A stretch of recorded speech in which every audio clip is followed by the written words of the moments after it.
Lepo pozdravljeni na današnjem literarnem pogovoru, literarnem večeru z avtorico, pesnico, pisateljico in prevajalko Ano Kove. Z Ano, ko sva se zdaj nekako pogovarjali in bili v navezi zadnja 2 tedna, sva ugotovili, da imava kar nekaj skupnih točk, ki jih bova danes tudi poskušali nekako obdelati. Vmes bomo za pokušino prebrali 2 odlomka iz njenih kratkih zgodb, iz njenih tudi esejističnih zapisov. Skratka, Ana Kove, lepo pozdravljena, liebe Ana, hallo und herzlich willkommen in Novo Mesto. Hoffentlich hast du dich gut eingelebt und jeder hat gesagt, du bist wirklich an allen Veranstaltungen, du nimmst teil an allen Veranstaltungen, obwohl du eigentlich die slowenische Sprache nicht verstehst. Skratka, povzela sem to, kar je rekla Jedrt, ki je rekla, ne, da se Ana udeležuje vseh novomeških dogodkov, čeprav ne pozna jezika slovenščine, in pač rekla se mi tudi, da upam, da se je vživela v to okolje kot rezidentka. Mogoče še nur ein paar Wörter auf Slowenisch noch über deine Biografie, was wir so besprochen haben. Skratka, povzela bom samo še nekaj podatkov iz Anine biografije. In sicer, kot sem rekla, je pisateljica, pesnica, prevajalka, kar pa je zelo pomembno, je tudi to, da je uveljavljena seveda v albanska avtorica, ki je prejela že številne priznanja in številne nagrade. Med drugim je bila leta 2020 uvrščena tudi med finaliste za nagrado Evropske unije, prav tako že zdaj po tolikih letih uveljavljeno nagrado za literaturo s kratkimi zgodbami, in delček ene od teh kratkih zgodb bomo tudi danes slišali.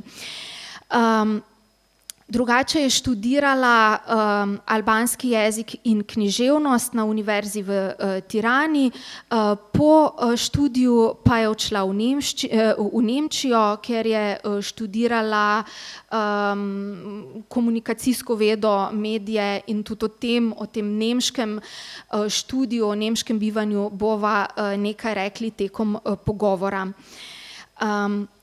Ana, jetzt zuerst vielleicht so als eine Einstiegsfrage, Ana Kove, das ist eigentlich nicht dein richtiger Name. Du hast gesagt, es ist eigentlich kein Pseudonym, oder wie ist eigentlich die Geschichte über deinen Namen, weil ich gesehen habe in deiner E-Mail-Adresse, dass da irgendwas anderes steht. Vielleicht erklärst du, und Andrej Hočevar hat mir auch ein bisschen schon erzählt, dass du was zu erzählen hast über deinen Namen. Skratka, začeli sva z vprašanjem, ki se dotika njenega imena. Jaz, ko sem komunicirala z njo, sem videla, da na mailu ne piše Ana Kove, ampak je drugo ime, in zdaj jo sprašujem, kakšna je pravzaprav zgodba njenega imena, ali je to psevdonim ali gre za kaj drugega. Dankeschön, danke Novo Mesto. Ich bin ganz so froh, dass ich hier bin. Ich komme direkt zu der Frage. Es ist ganz gut vom Anfang an, sowas zu erklären, weil diese Geschichte ist auch eine Geschichte von diesem Buch. Ich bin in einem Jahr geboren, als die Kirchen bei uns umgebaut wurden. In der Diktaturzeit, so im Jahr 1967, 68, wurden bei uns alle Religionsinstitutionen umgebaut. Und in der Zeit war ein Tabuthema, so ein kleines Kind zu taufen. Okay, kann ich vielleicht das gleich übersetzen? Ich bin keine professionelle Dolmetscherin, deswegen muss ich es so ein bisschen machen, so dazwischen. Pardon, malo sem Ano prekinila, nisem, moram povedati, profesionalna tolmačka, tako da bomo zelo na kratko, kolikor si lahko pač ob moderaciji zapomnim, bom probala čim bolj bolj dinamično tolmačiti in v krajših delih, kar Ana pove. Ana pravi, da je njeno ime povezano pravzaprav z sistemom takratnim, rojena je bila leta 68, torej 67., 68. so preurejali cerkve in takrat seveda otroci niso smeli biti krščeni. Und in dieser Zeit wurde meine Mutter mir so in Geheimnis getauft. Also nicht meine Mutter, sondern so irgendein Priester im Südalbanien und mit dem Namen Anna. Aber irgendjemand hat meine Mutter spioniert in der Zeit, dass ich getauft wurde als kleines Kind. Aber man dürfte das nicht. So wurde meiner Mutter nicht erlaubt, mir mit dieser Taufername als Anna, wir gehören zu dieser Religion, also griechisch-orthodox, wurde sie nicht erlaubt, im Standesamt mir mit diesem Namen zu registrieren. Und so kam dann eine sozusagen künstliche Name, Anrila. Es war in der Zeit ein realsozialistischer Schriftsteller, Henri Barbusse, glaube ich, und alle Frauennamen der Zeit endeten bei uns mit einer La. Und wie Entella, Mirella, Anilla, und dann wurde dieser Name bei meinem Standesamt. Aber keiner kennt mich als Anrilla, sondern alle sagen mir Anna, aber so bin ich. Skratka, Ana se v tem času ni smela krstiti, ampak ker družina izhaja iz grško-ortodoksne tradicije, se je njena mama pač odločila, da jo vendarle krsti skrivoma, na tiho. In krstila jo je ena duhovnica na skrivaj in so to dejansko potem špijoni, vohunji, ovaduhi odkrili in so tudi mami sledili in jo zaradi tega uvedli. In njeno v bistvu pravo, torej krščeno ime je Ana, ampak ker ga ni smela nositi, je dobila ime Anrila. In v tistih časih je bil eden izmed osrednjih intelektualcev, pisateljev, en pisatelj iz tega tematskega okolja socrealizma, ki se je imenoval, sem zdaj pozabila, moram reči, ampak skratka vse ženske so imele na koncu potem ta La in ona se je potem imenovala Anrila, čeprav je njeno pravo ime pravzaprav Ana. Pač dejansko se je morala s tem drugim imenom preimenovati in pravi, da pač tako je bilo, takšni časi so bili takrat in tako je zahteval sistem in veliko žensk je imelo to končnico La na koncu, je rekla Anrila und dann hast du noch einige andere Namen erwähnt, die mit diesem La enden. Alle Frauennamen in dieser Zeit so mit La. Ja, pravi, da vsa ženska imena v tistem času so se pravzaprav končala na La in tudi ona je mogla potem iz tega biti Anrila. Und so war auch ein sozusagen Punkt dieses Buches, die Beziehung zwischen Staat, die Religion und einfache Menschen, die mir immer eigentlich so in meiner Erinnerung versteckt wurden von der Zeit, von der Zeit, als ich von meinen Großeltern gewachsen bin.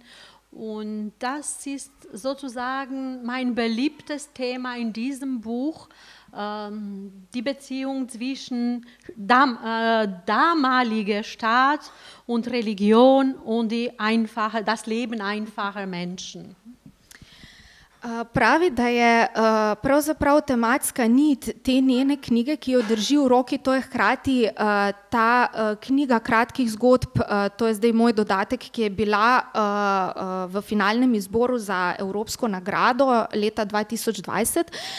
Tematska nit te knjige je pravzaprav odnos med sistemom, med nomenklaturo, med takratno državo, religijo, in preprostimi ljudmi, takšnimi, kot so bili recimo njeni stari starši, pri katerih jo odraščala. Tako da je to v bistvu te knjige, iz katere, kot rečeno, bomo slišali odlomek. Ja, du schreibst, was ich schon auf Slowenisch erwähnt habe, Lyrik und Kurzprosa, Kurzgeschichte, ist für dich kurze Form, kurze literarische Form für dich eine optimale Form, was deinen schriftstellerischen Ausdruck betrifft. Torej, kot sem omenila, Ana piše tako liriko, poezijo kot kratko prozo in sprašujem jo, ali je ta kratka forma pravzaprav njej najljubša forma izražanja ali pa če v njej vidi neko bistvo literarnega izražanja zase. Vielleicht ist das mein Stil, aber das hängt ein bisschen auch mit Tradition der Gegend, wo ich geboren bin und mit welcher Literatur ich als Kind ernährt wurde. In der Stadt, wo ich geboren bin, es ist eine Stadt an der Grenze mit Mazedonien, eine schöne See ist, genauso klein wie Novo Mesto, mit genauso viel Einwohnern. Und da hat der beste Lyriker von Albanien gelebt und der beste auch Prosaschreiber von Albanien von der letzten Jahrhundert. Und da sind sozusagen meine Idolen und könnte sein auch die Art und Weise meines Lebens. Ich lebe ja sozusagen ganz schnell, mache ziemlich viele Sachen, übersetze, unterrichte, schreibe und vielleicht gibt es nicht so viel Zeit, so lange zu schreiben, aber um konzentriert zu sein und je mehr zu sagen in einer kurzen Form. Vielleicht könnte sein auch eine Einfluss von der deutschen Literatur. Am Anfang meiner Karriere als Übersetzerin habe ich auch Kurzgeschichten übersetzt und kurze Prosa von Meister der deutschen Literatur. Ana pravi, da je lahko to po eni strani njen slog, sama prihaja z manjšega kraja ob makedonski meji, tam se je rodila in zna biti, da je v bistvu ta način pripovedovanja, ta kratek način pripovedovanja nekako podedovala iz svojega okolja, po drugi strani prav iz tega kraja, iz tega območja prihajata tudi največji albanski pesnik in največji albanski prozaist in vso tradicijo vso to literarno tradicijo je tudi použila. Po drugi strani sama živi hitro, pravi, opravlja številne naloge, piše, na mednarodnem področju je dejavna, kolikor vem, to je spet moj dodatek, prevaja, skratka upravlja veliko različnih služb in se ji stvari dogajajo v življenju zelo hitro, tako da je mogoče spet to povezano s to krajšo formo. Hkrati pa pravi, da se je srečevala tudi na začetku svoje prevajalske poti z avtorji, z nemškimi avtorji, ki so bili mojstri kratke proze in je mogoče tudi s tem delno povezano, da je pač pač sama začela najprej prevajati v bistvu kratke zgodbe nemških avtorjev in avtoric. Ja, vielleicht noch eine Frage vor unserer Kostprobe deiner Geschichte oder einem Teil deiner Geschichte aus dem Buch. Mit welchen Themen, das hast du eigentlich schon erzählt, ja, mit welchen Themen beschäftigst du dich? Also dieses Buch ist fokussiert besonders auf diese Beziehung zwischen Staat, Religion und einfachen Menschen. Aber was interessiert dich noch zum Beispiel in der Lyrik? Also eigentlich meine Themen, wenn es um Lyrik geht, also schreibe ich nur Liebesgedichte, also kein engagierte, kein thematische. Wir haben die Nase voll mit solchen Sachen. Aber ich schreibe mehr Kurzgeschichten und Erzählungen als Lyrik. Obwohl auch in diese Kurzgeschichten ziemlich viel Lyrik drinnen ist. Also die Themen sind die Erinnerungen von der Vergangenheit, wie gesagt, die Beziehungen zwischen Staat und einfachen Menschen und dieses chaotisches Leben in der Transitionsphase, die in Albanien eigentlich nach der Wende ziemlich lange dauert. Das sind die meisten Themen meiner Erzählungen, so wie international, sozusagen globale, oder der Mensch ist schon kommunikativ und global geworden, auch Interkommunikation und interkommunikative Themen, wie du das schon selber erwähnt hast, bei der Berliner Mauer und die Mauer, die noch nicht gefallen sind.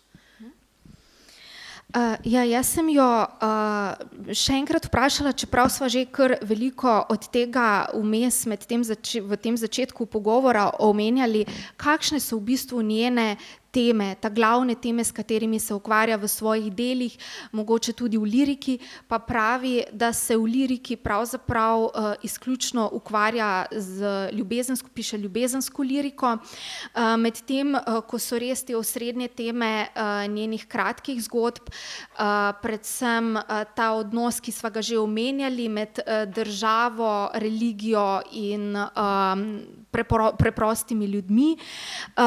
Veliko se ukvarja z spominom na te čase diktature in z tem nekim kaotičnim albanskim življenjem po preobratu, ki se nekako še ni postavilo, še ni umirilo.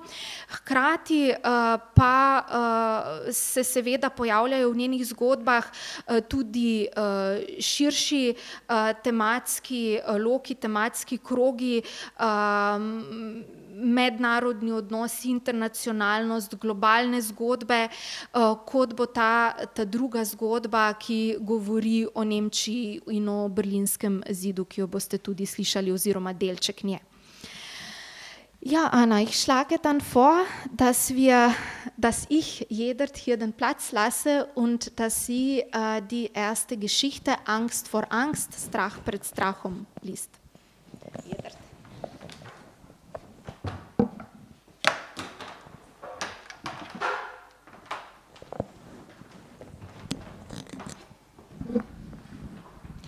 Ana Kove, doživetje o prevajanju romana Živalsko srce iz nemščine prevedla Tanja Petrič. Strah pred strahom. Ko sem prevajala Živalsko srce, mi je bilo strah, da bom svoj strah prenesla na figure. Strah pred samim strahom. Da bodo bralci ob strahu figur soočeni tudi z mojim strahom. Da bom priklicala tudi njihove zamolčane in potlačene strahove.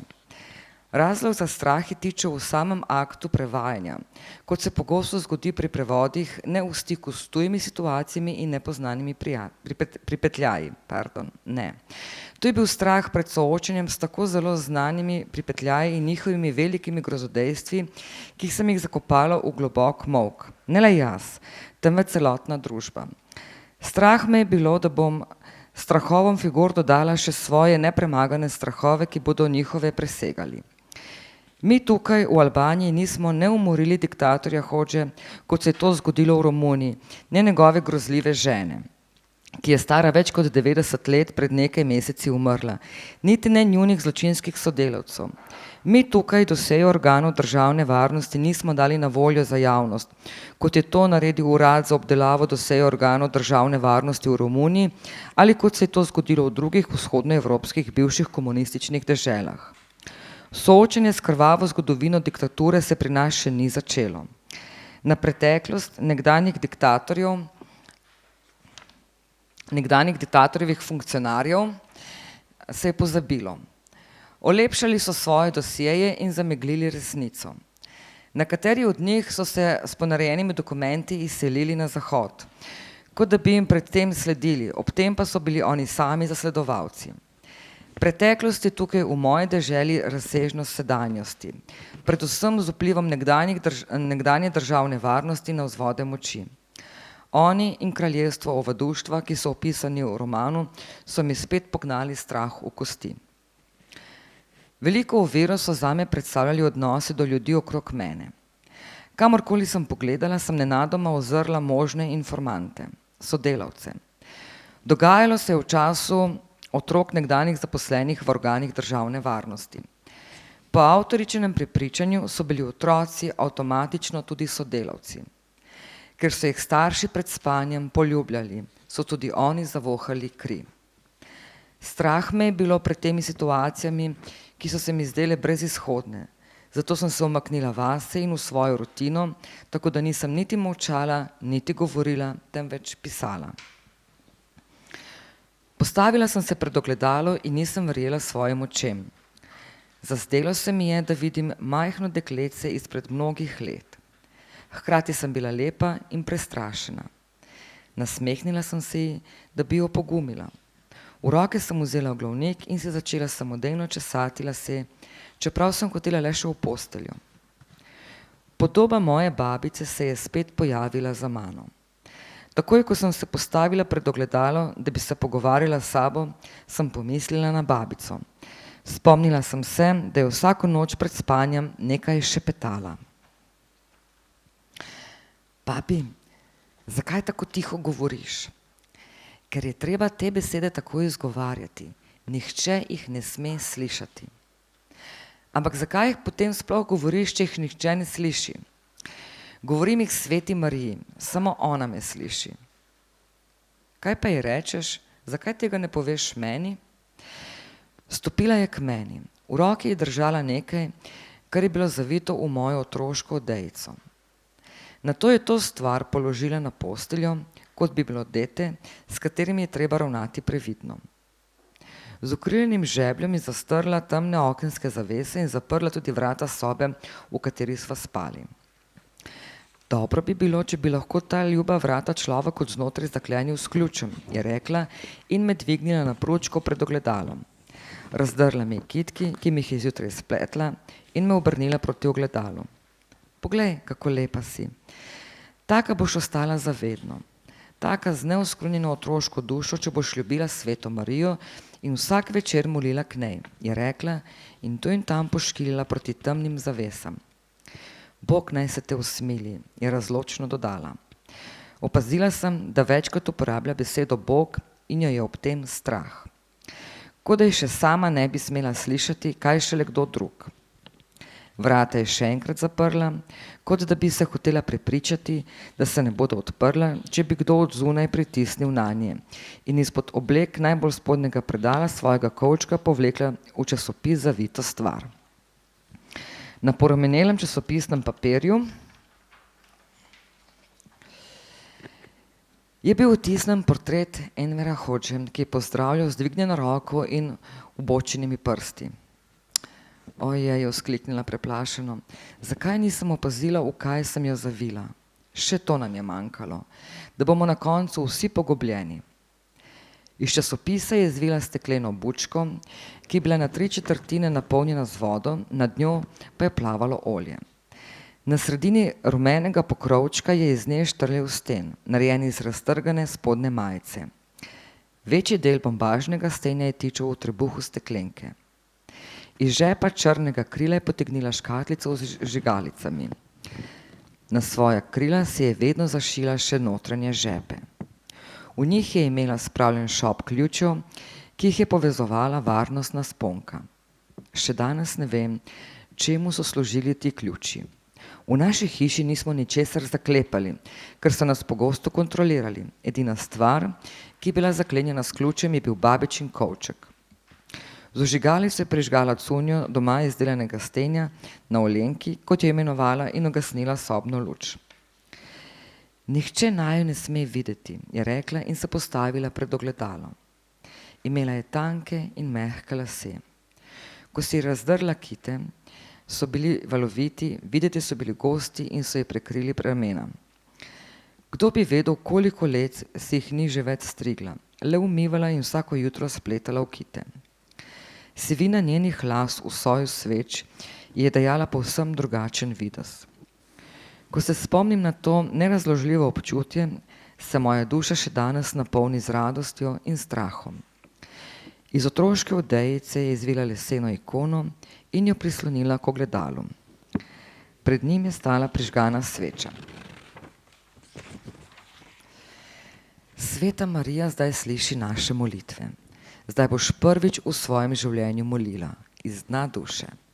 Te noči ne boš nikoli pozabila. Gledala sem jo v ogledalu, pred nama pa je bila Sveta Marija, ki naj jo je gledala iz zlatega okvirja ikone, medtem ko sva si bili z babico, kolikor je pač dopuščal plamenček olenke, v ogledalu podobni kot senci. Jaz na pručki, ona pa stoji. Mojo roko je vzela v svojo in me naučila, kako se pokriža. Roka se mi je tresla.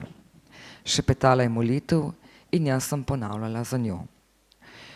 V tej noči sem začutila, da se je v mojem odnosu do babice nekaj spremenilo in tudi sicer vsem, kar je dotlej predstavljalo moj svet, svet otroka, ki so ga naučili, kako je treba častiti ljubezen in jo pustiti skrivoma rasti. Ljubezen, ki te napolni srečo, a ti hkrati požene strah v kosti. Nihče ni smel izvedeti, kaj sem se naučila, kaj sem počela, kaj sem videla. Nihče, je poudarila babica in njene ustnice so se zatresle v spovedni molitvi. Nihče, tudi ne mami? Ne, mi je strogo odvrnila, tudi ne mami.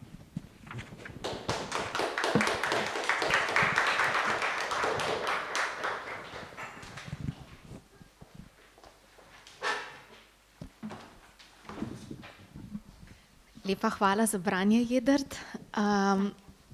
Anna, wir haben abgemacht, dass du auch auf deiner Sprache, auf Albanisch, so ein bisschen liest, damit man die Sprache hört, ja, den Fluss des Textes sozusagen. Za Anu sva se dogovorili, da bo Ana čisto na kratko prebrala še en delček v albanščini, toliko, da boste slišali jezik in ta tok besedila. Ein bisschen nur. Në noke, pse më flet me zë të ullët? Se këto fjalë kështu thuhen, nuk duhet i dëgjoj njeri. Po pse i thua kur nuk do t'i dëgjoj askush? Ja them shën mëris, ajo mi dëgjon, se më do shumë. Po çfarë i thua? Edhe unë të dua shumë. Pse s'mi thua mua? Pastaj, mua afrua, në dorë mbante diçka të mbështjellë me një batani e fëmijësh. E shtriu mbi krevat si të ishte fëmijë i vogël që donte kujdes mos lëndohej. Mbylli perdet e errta të dritares me një gozhë të harkuar brenda, mbylli dhe derën e zomës ku flinim të dyja. Mirë do të ishte të kishte dhe nga brenda çelës kjo derë e uruar. Tha, pastaj më hipi mbi një stol para pasqyrës, mi shprishi gërshetat që vetë mi kishte thurrur në mëngjes dhe më dëgjoi, më drejtoi të shihesha në pasqyrë. E shesa e bukurje?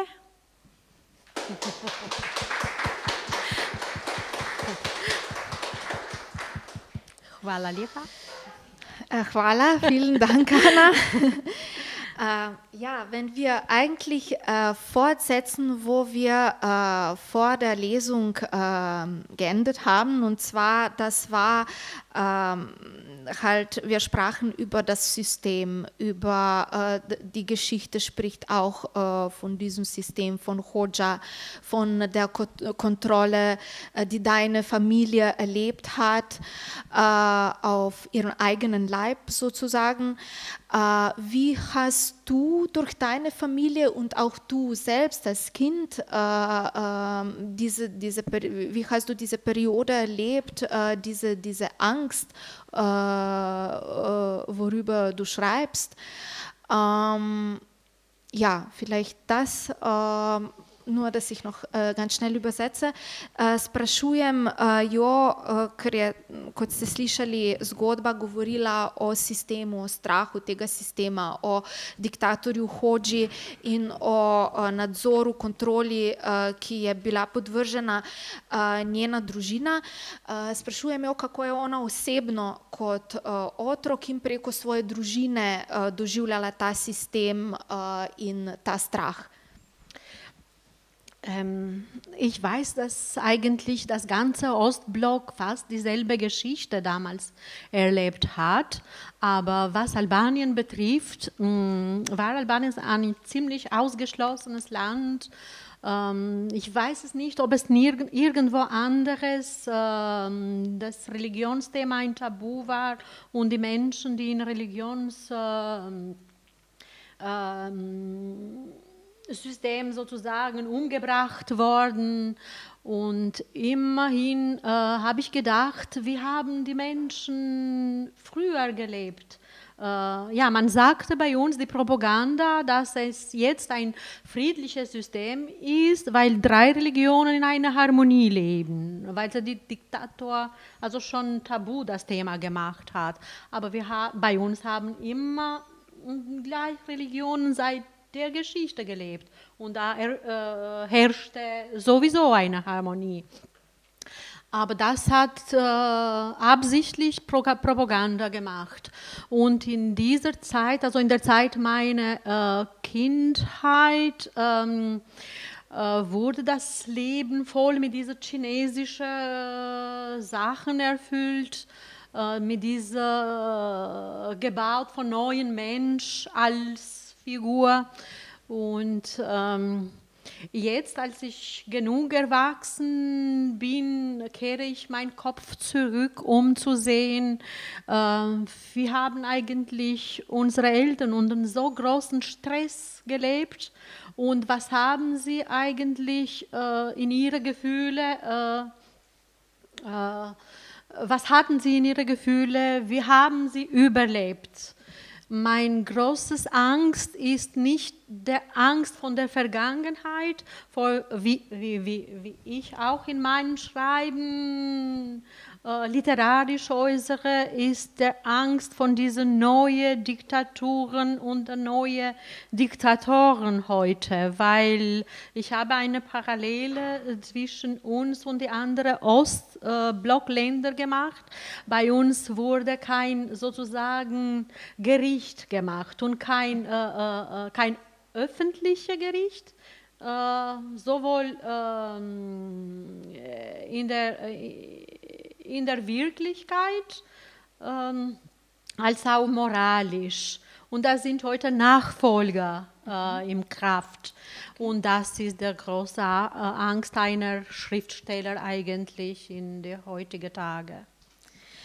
Ana pravi, da se ji zdi, da se je zelo podobno dogajalo v vseh državah pač vzhodnega bloka, čeprav ne ve, če je bila religija ali pa vprašanje religije tako velik problem kot v Albaniji.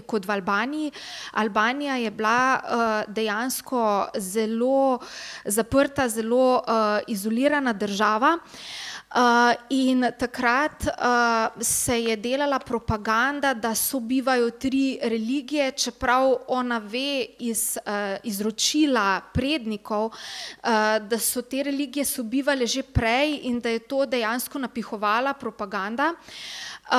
In pravi, da tematizira v svojih delih, je nekako sopostavlja v tem svojem razmišljanju dogajanje v državah vzhodnega bloka, ki so nekako razčistile s preteklostjo. Albanija nikoli ni javno in torej ne fizično in ne moralno obračunala z diktatorskim režimom.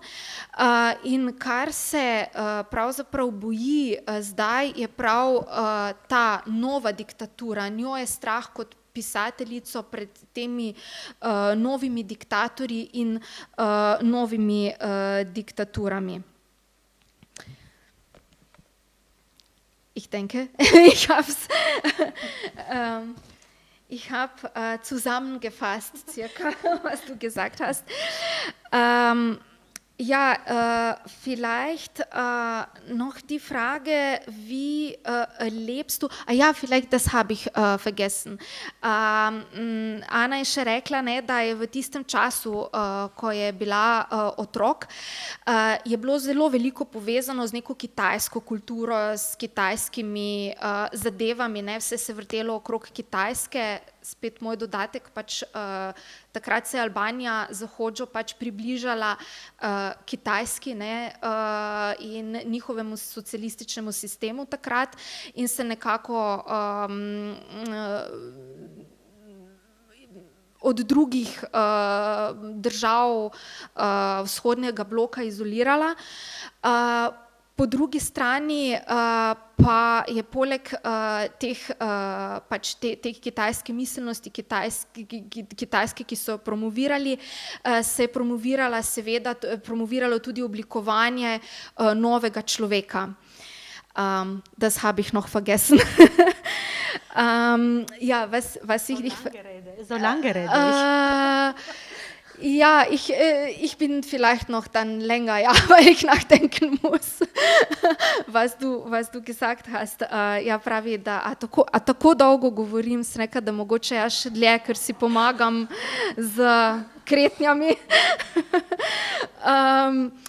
Ja, heutige Albanien, wie erlebst du heute Albanien? Irgendwie kann man schon aus deinen Geschichten interpretieren, dass man wegen halt dass diese Vergangenheitsbewältigung, wie die Deutschen schön sagen, nicht stattgefunden hat. Und ja, wie ist heutiges Albanien? Also, es ist wie die ganze Welt eigentlich mit der Probleme, die jeder Staat hat. Je mehr oder weniger. Also die ganze Welt hat diese Pandemiezeit überall gleich. Und jetzt erleben wir Tourismus an unserem Meer.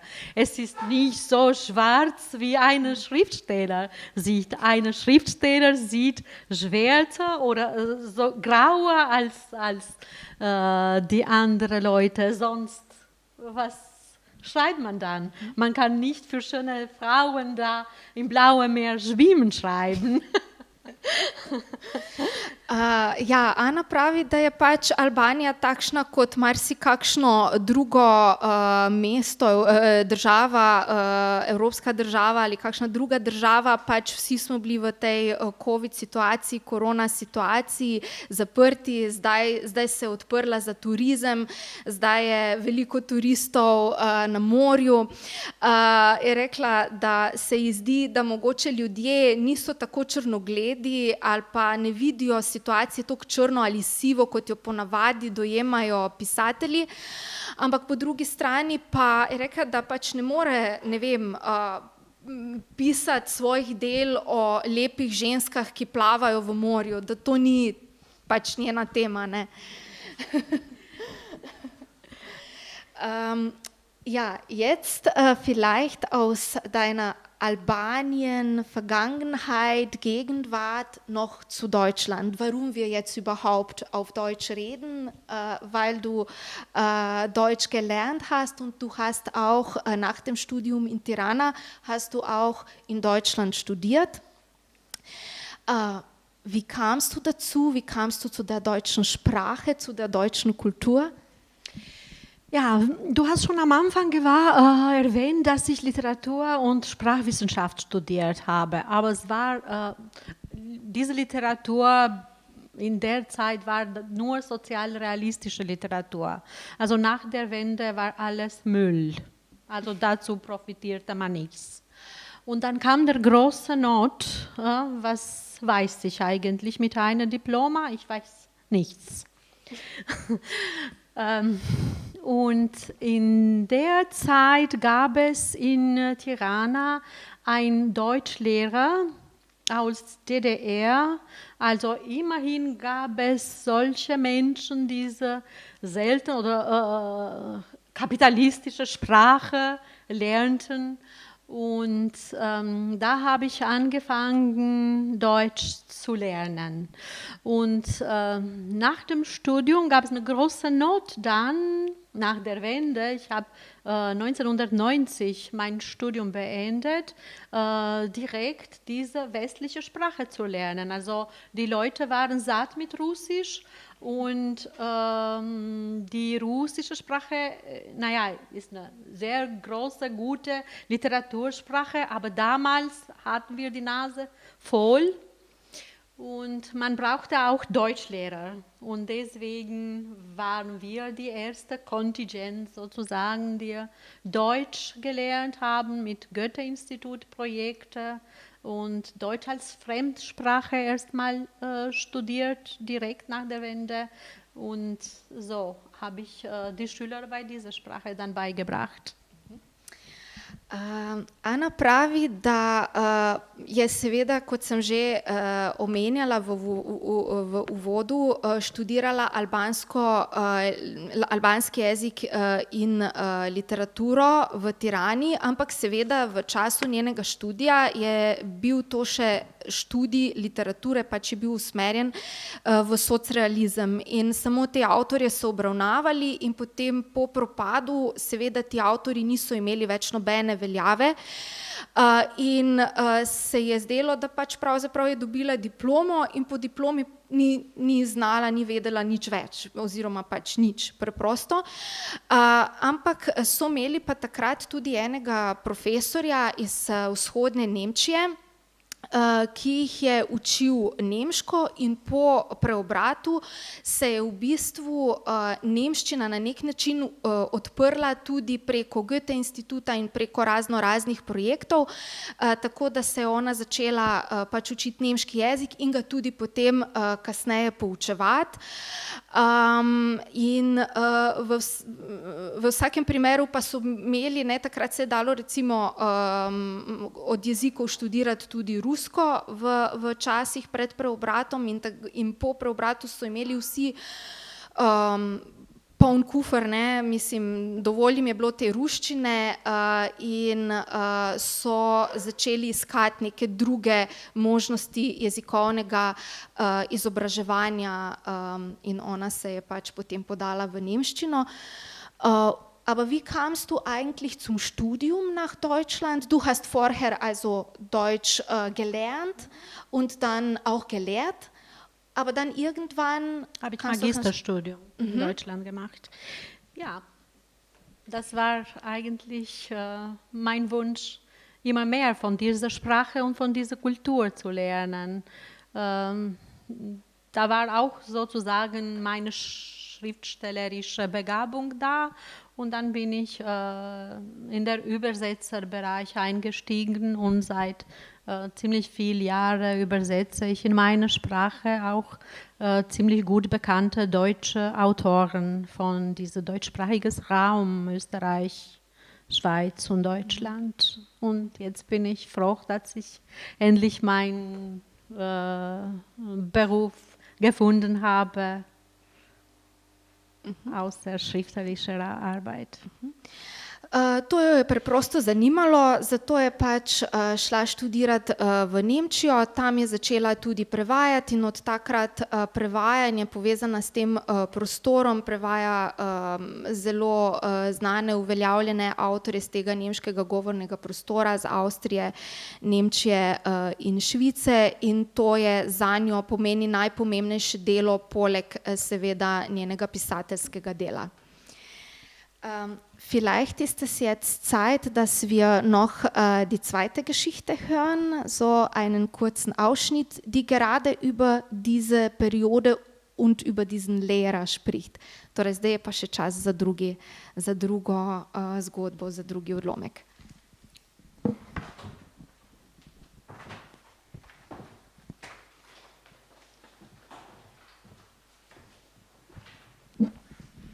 Ana Kove, Berlinski zid in zidove, ki vstaje. Z nemščine prevedla Tanja Petrič. Pripravljala sem se na diplomske izpite in pogosto razmišljala o tem, kako bi bilo, če bi študij nadaljevala v Nemčiji. O tej deželi in njenih pisateljih in filozofih nisem le sanjarila, temveč sem se začela učiti nemško. Na fakulteti smo imeli nemškega profesorja iz vzhodnega Berlina, ki je našemu ubornemu študentskemu življenju dajal smisel z ljubečim, a tudi previdnim pripovedovanjem o nemški kulturi in deželi. Na začetku se je zdelo, da gre zgolj za gradove v oblakih, kajti od mojih vrstnikov so lahko v tuje dežele potovali le potomci nomenklature, celo samo zato, da so jim tam populili mlečne zobe. Ne pa mi, ta drugi. Tega mi nismo mogli. Študirati smo morali tukaj v izobraževalnih ustanovah, v katerih se je oblikovalo novega človeka. Nekega dne se je zgodil čudež. Bilo je v začetku novembra. Čakali smo v auditoriju, ko se je končno pojavil povsem spremenjeni profesor. Njegov tipičen nemški neprediran obraz je sijal. Na njem se je zarisovalo nerazumljivo navdušenje. Berlinski zid je padel, je rekel. Najprej ga nismo razumeli. Padec berlinskega zidu sem doživela zgolj kot padec skrivnostne tančice pred očmi mojega profesorja, da je lahko vanje prodrla svetloba. Takrat je nerazumljiva svetloba. Nekaj časa me ne bo, je rekel in se do vsakega od nas poslovil. Ko sem prišla na vrsto, jaz mi je prišepnil. Kmalu boš videla deželo svojih ljubljenih poetov in jih boš prevajala. Leto zatem se je v juliju zamajala tudi Tirana. Po filozofski fakulteti so tekali in vpili ljudje. Veleposlaništva so se odprla, vsa. Tudi veleposlaništvo dežele mojih sanj. Ljudje so bili zmedeni in mnogi so se zgrinjali na ulice, da bi pobegnili. Tudi jaz sem odrvela k svojemu kovčku in vanj vtaknila nekaj knjig, star slovar in nekaj perila za rezervo. Naglo in brez premisleka sem se podala na pot. Za zidovi veleposlaništva na uradnem ozemlju tuje države sem se med ljudmi okrog sebe kmalu počutila tuje. V veliki množici nisem poznala nikogar. Zunaj, pred železnimi rešetkami, so se govorile strašne reči. Da naj se naši družinski člani pripravijo na hude čase v zaporu in v internacijskem taborišču in kdo ve kaj hujšega še. Prestrašena in panična, kot sem bila, nisem več zdržala. Sklenila sem, da spet odidem ven. Ko sem se odpravila do vhodnih vrat, me je nekdo poklical po imenu. Nisem vedela, ali sem imela tam kakšnega znanca. Se poznava, sem ga vprašala. Njegov obraz se mi je zdel neznan, a mi ni dal časa, da bi ga vprašala, odkot pozna moje ime. Je v vašem kovčku kaj koristnega zame? Ni mi uspelo ničesar vzeti s sabo. Kovček sem mu preprosto porinila v roko in odhitela skozi vzhodne duri, ne da bi ga vprašala po imenu. Mnogo pozneje je zame iz tujine prispel paket. Pošiljatelja nisem poznala, kljub temu pa sem radovedno odšla na pošto. Tujec mi je vrnil kovček s kupom novih knjig in slovarjev in z novim ženskim perilom. Tudi pismo je bilo zraven. Neznanec se mi je za vse globoko zahvalil. Napisal je, da je bilo zanj vse v mojem kovčku zelo koristno. Slovar in knjige, celo perilo. To še posebej.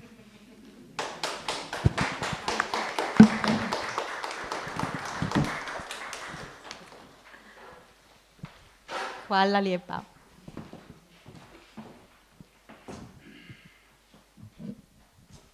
Danke dir für die Übersetzung.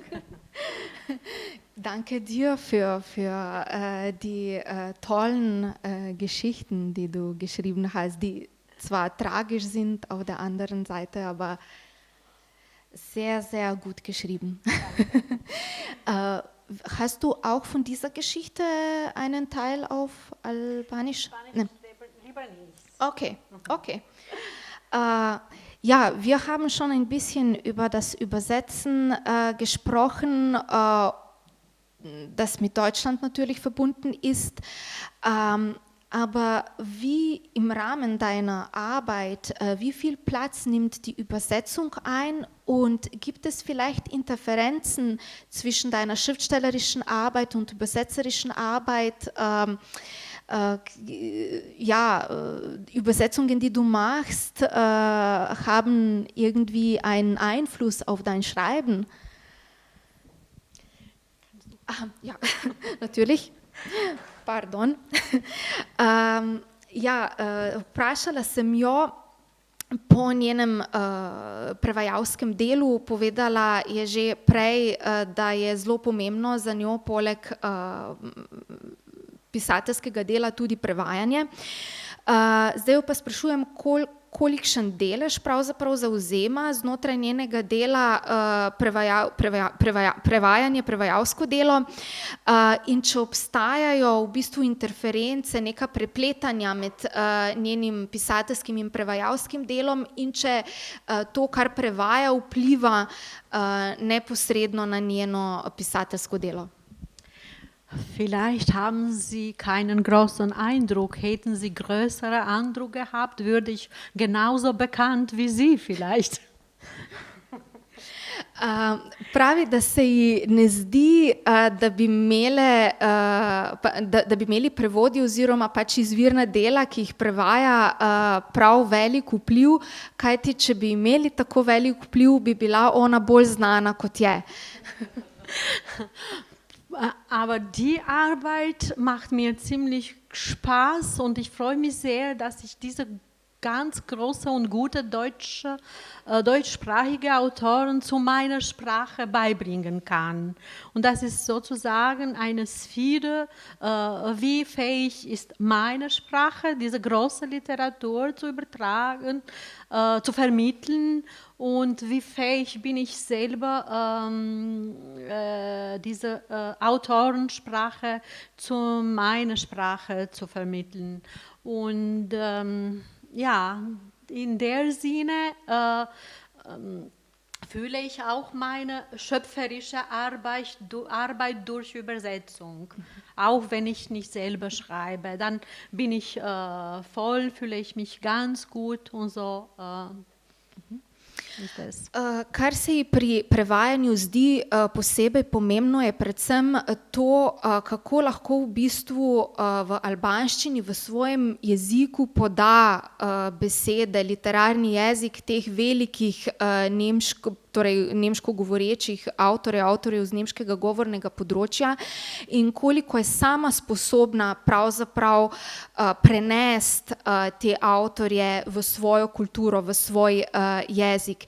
In prav v tem aktu tega prenašanja nekako čuti to ustvarjalnost, ki jo čuti ob lastnem ustvarjanju.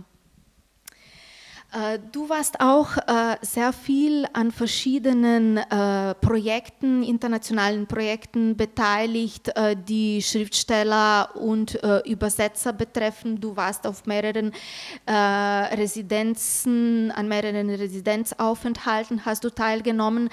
Was bringt dir so ein Residenzaufenthalt wie hier zum Beispiel in Novo Mesto? Ich bin ganz froh, dass ich in Novo Mesto bin. Das war du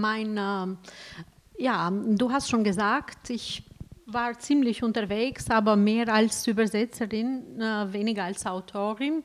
Und ich hatte die Möglichkeit, bei dieser Reading Balkans auch eine andere Stadt auszuwählen, aber ich mag kleine Staaten, wo es ziemlich eng mit dem kulturellen Leben sind, wie Novo Mesto. Wie gesagt, ich bin selber in eine solche kleine Stadt geboren, wo es ziemlich Kultur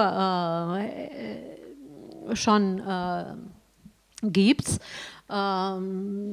Teil dieses großen Projekts von Reading Balkan sind Hauptstädte wie Belgrad, Sarajevo, Tirana, Pristina und Novo Mesto ist die einzige kleine Stadt des Projektes und wenn ich die Möglichkeit hätte, alle 5 Auswahlmöglichkeiten würde ich in alle 5 Novo Mesto geschrieben hätte. Man kann ziemlich viel von kleinen Städten erfahren.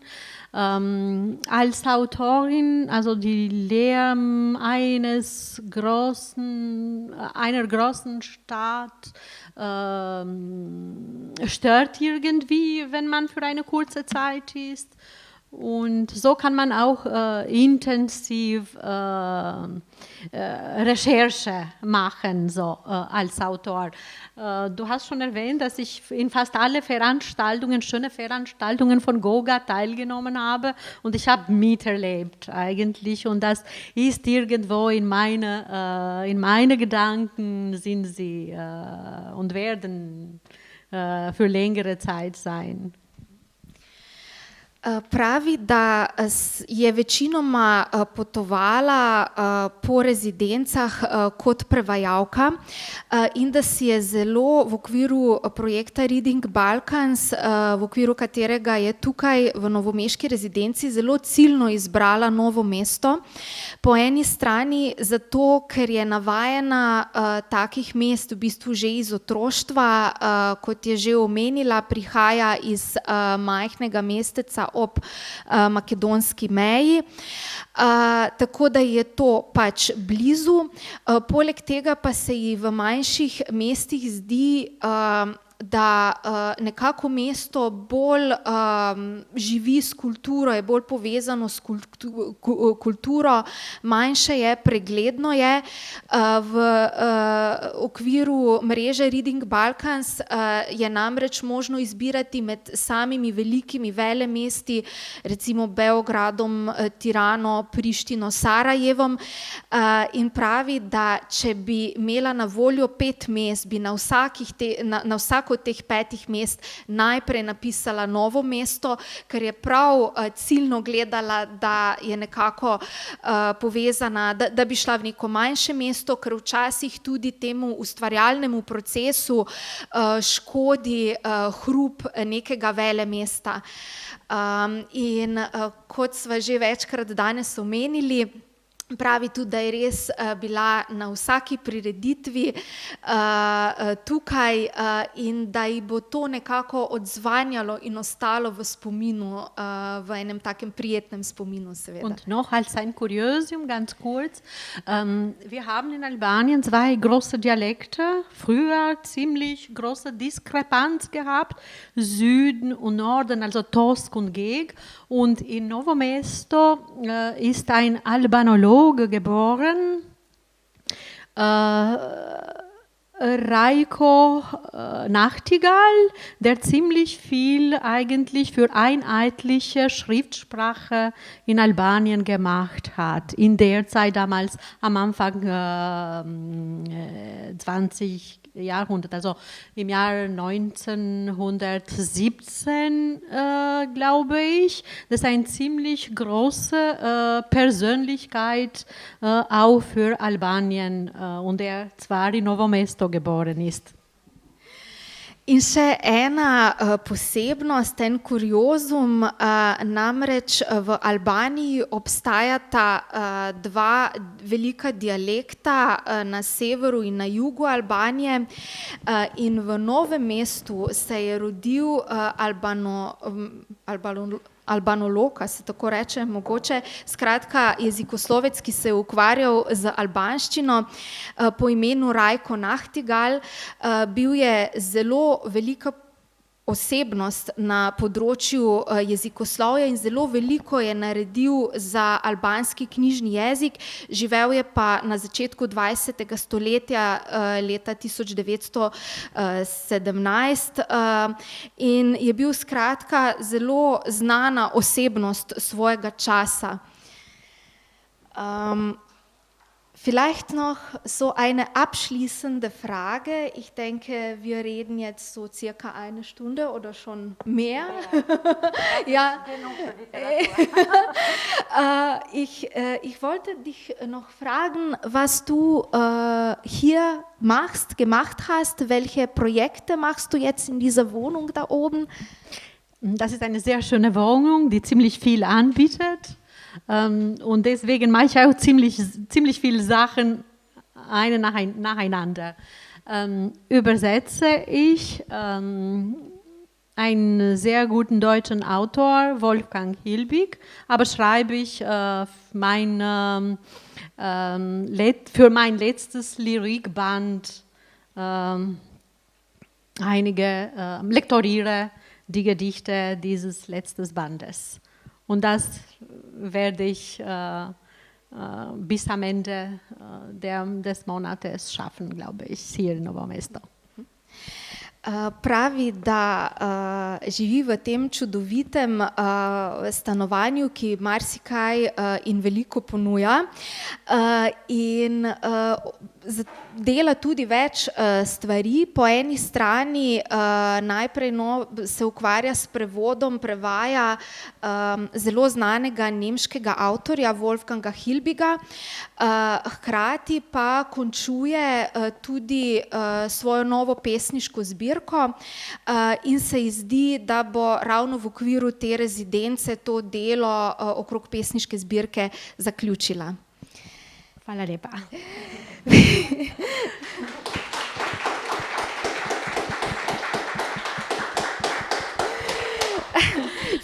Vielen Dank, Anna, für dieses Gespräch, aber wir fragen trotzdem vielleicht das Publikum, ob jemand vielleicht eine Frage, einen Kommentar hat. Ich kann es übersetzen. Lepa hvala Ani, ampak kljub temu bom zdaj odprla ta podij za publiko. Če bi kdo imel mogoče še kakšno posebno vprašanje za Ano, kakšen komentar, bom poskušala prevesti.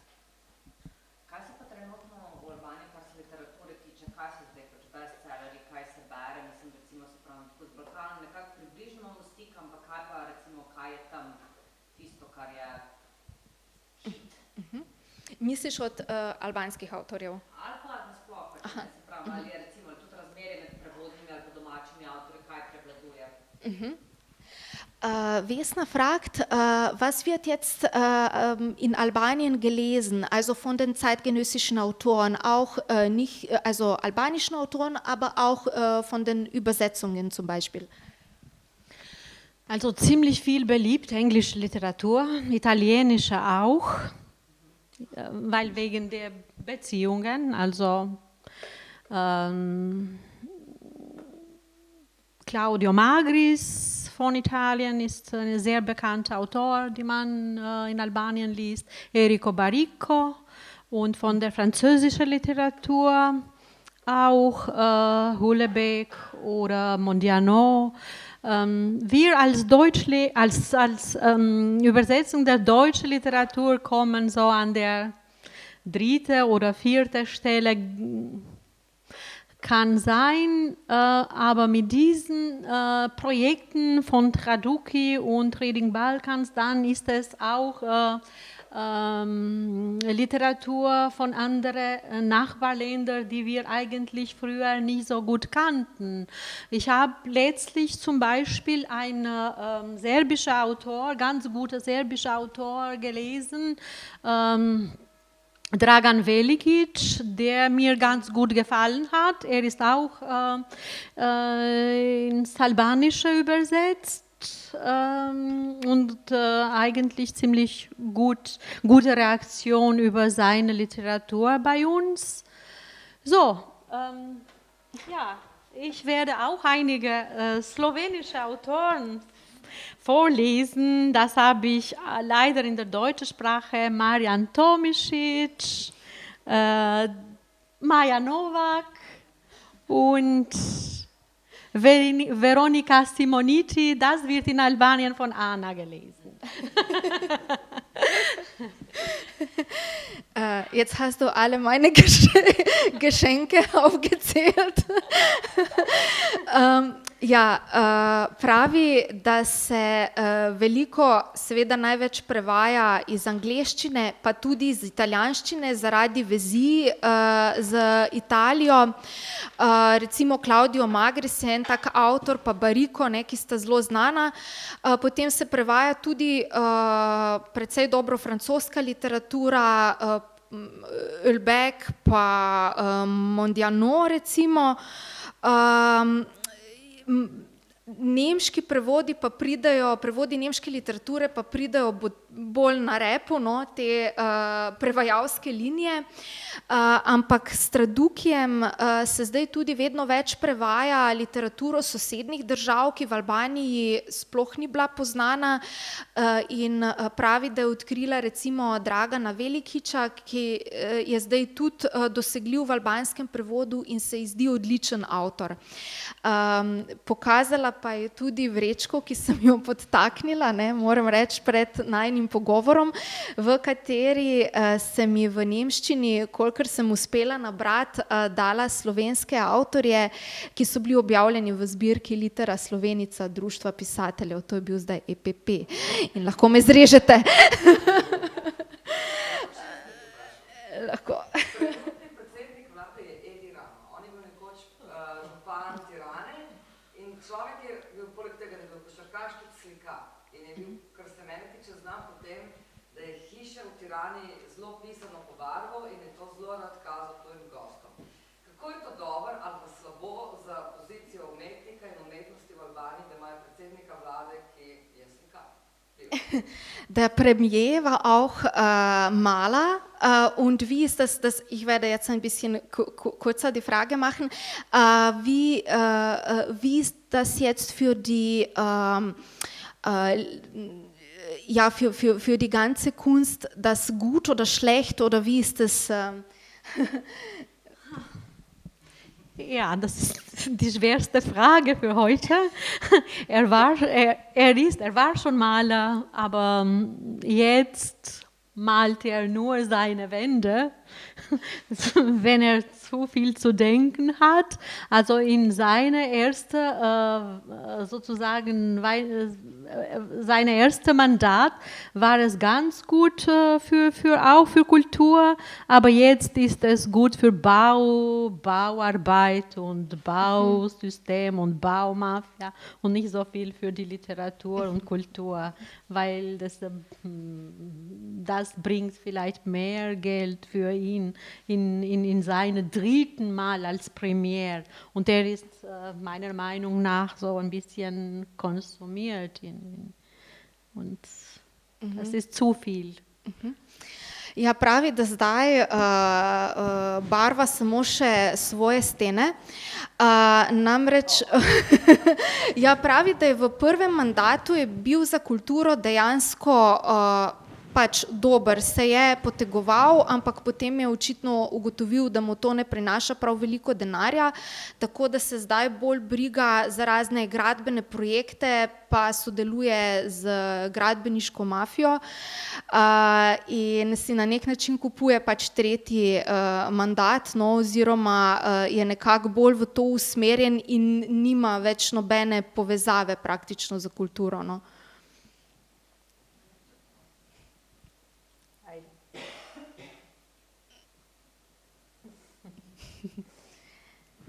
Še mogoče kakšno vprašanje?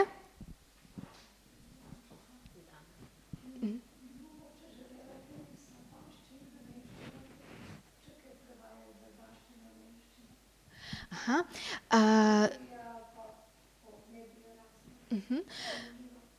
Übersetzt du vielleicht auch ins Deutsche aus dem Albanischen? Nein, leider nicht. Ich würde das nicht machen. Ich meine, das ist eigentlich ein Domain der Menschen, dass das Muttersprache haben, das Zielsprache. Ich würde das nicht machen eigentlich. Pravi, da ne, da tega niti ne bi delala, zato ker pač ni materna govorka nemškega jezika in se ji zdi, da je domena pač prevajalcev, ki prevajajo v nemščino, da je pač to njihov materni jezik.